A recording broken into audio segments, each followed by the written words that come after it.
ناظرین، آپ دیکھ رہے ہیں ضلع کرنول کا مشہور و مقبول چینل بزم آئینہ وکیل صاحب پوسٹ۔ آج کی اہم خبر یہ ہے کہ قدیم شہر میں واقع درگاہ حضرت یاہو باشاہ رحمۃ اللہ علیہ میں 51واں عرس حضرت ڈاکٹر پروفیسر سید لطیف بخاری کا انعقاد عمل میں لایا گیا۔ اس موقع پر سید وحید پاشا کوثر نے ڈاکٹر عبداللطیف کے متعلق تفصیلی جانکاری ہمیں دی۔ آپ دیکھیے خصوصی رپورٹ۔ سید قدرت اللہ قادری کو دیجیے اجازت۔ کا تعلق بخاریہ سلسلے کے سادات سے ہے۔ بخاریہ سلسلے کے سادات کے بزرگ کرنول میں سید عبداللطیف المعروف با یاہو باشا بخاری رحمۃ اللہ علیہ ہیں۔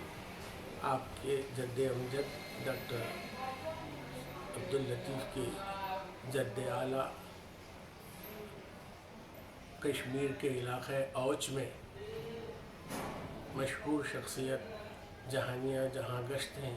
اس سلسلے کے بزرگوں میں بہت سے بزرگوں نے علم و ادب میں بڑے کام کیے ہیں۔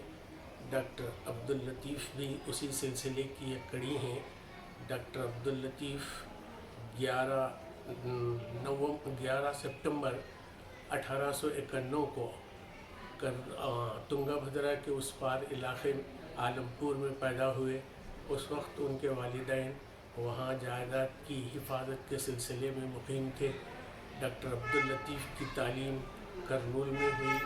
اعلیٰ تعلیم کے لیے وہ مدراس گئے۔ مدراس میں کرسچین کالج سے انہوں نے انگریزی زبان میں BA آنر کی ڈگری حاصل کی۔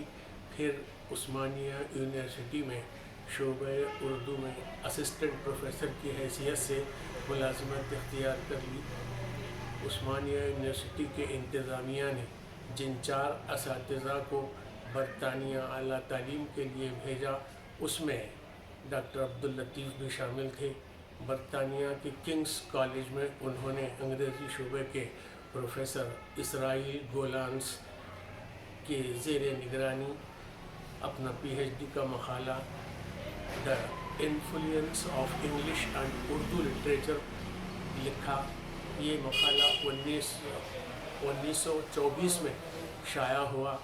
1924 کے بعد آپ پھر حیدرآباد چلے آئے۔ یہاں پھر اپنے تعلیمی سرگرمیوں میں مصروف رہے۔ اس کے ساتھ ساتھ نواب عثمان علی خان بہادر نے ڈاکٹر عبداللطیف کو اپنے پوتوں کی تعلیم کے لیے منتخب فرمایا۔ اس طرح نواب عثمان علی خان بہادر سے آپ کے تعلقات قائم ہوئے۔ فخم جاہ اور مکرم جاہ آپ کے شاگردوں میں شمار ہوتے ہیں۔ جب عثمانیہ کالج کے قیام کا معاملہ سامنے آیا تو آپ نے عثمان علی خان بہادر سے خطیر رقم عثمانیہ کالج کے قیام کے لیے دلوائی۔ 1945 میں آپ نے ملازمت سے سبکدوش ہو کر علمی و تعلیمی قومی ملی کاموں میں مصروف ہو گئے۔ اس سلسلے میں کہا جاتا ہے کہ آپ نے اپنی مشہور معرکۃ الآراء کتاب قرآن کا انگریزی میں ترجمہ فرمایا، اور ایک ترجمہ تقریباً 1968 میں شائع ہوا جو کافی مقبول ہوا۔ آپ کی تقریباً تمام کتابیں انگریزی میں ہیں، چنانچہ آپ کی انگریزی دانی کے معترف نہ صرف ہندوستان کے بڑے بڑے ادیب و انگریزی داں ہیں، بلکہ خود انگریز بھی آپ کی انگریزی کے متعارف رہے ہیں۔ چنانچہ ہم دیکھتے ہیں کہ جب امریکہ کی شیکسپیئر سوسائٹی نے پروفیسر اسرائیل گولان کو امریکہ آنے کی دعوت دی تو انہوں نے اپنے شاگرد رشید ڈاکٹر عبداللطیف کو امریکہ بھجوا دیا۔ تو اس سے پتہ چلتا ہے کہ ڈاکٹر عبداللطیف کی انگریزی پر کس قدر عبور حاصل تھا۔ چنانچہ ہم یہ کہہ سکتے ہیں کہ آزادی کے اس دور میں جبکہ بڑے بڑے مجاہدین آزادی ملک کی آزادی کے لیے جدوجہد فرما رہے تھے، ڈاکٹر عبداللطیف کی انگریزی دانی اور ان کی شہرت کے وہ قائل تھے۔ چنانچہ کہا جاتا ہے کہ کوئٹ انڈیا موومنٹ کے شروع ہونے سے پہلے پنڈت جواہر لال نہرو نے اس کا مسودہ انہی سے لکھوایا تھا اور یہ مسودہ بہت پسند کیا گیا۔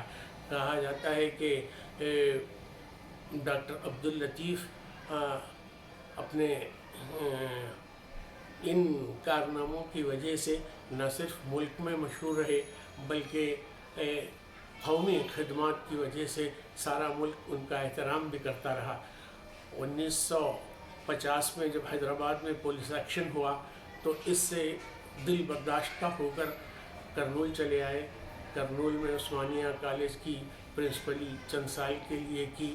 جب حالات سنبھلے تو پھر ایک مرتبہ حیدرآباد چلے گئے۔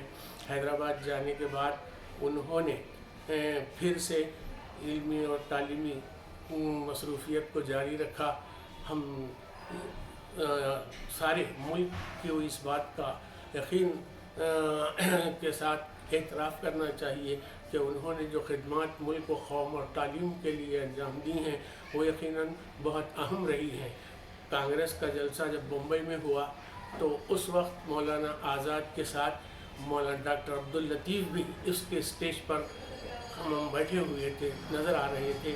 تو اس سے پتہ چلتا ہے کہ اس دور کے مجاہدین آزادی بھی ان کو ایک مجاہد آزادی کے طور پر تسلیم کرتے تھے۔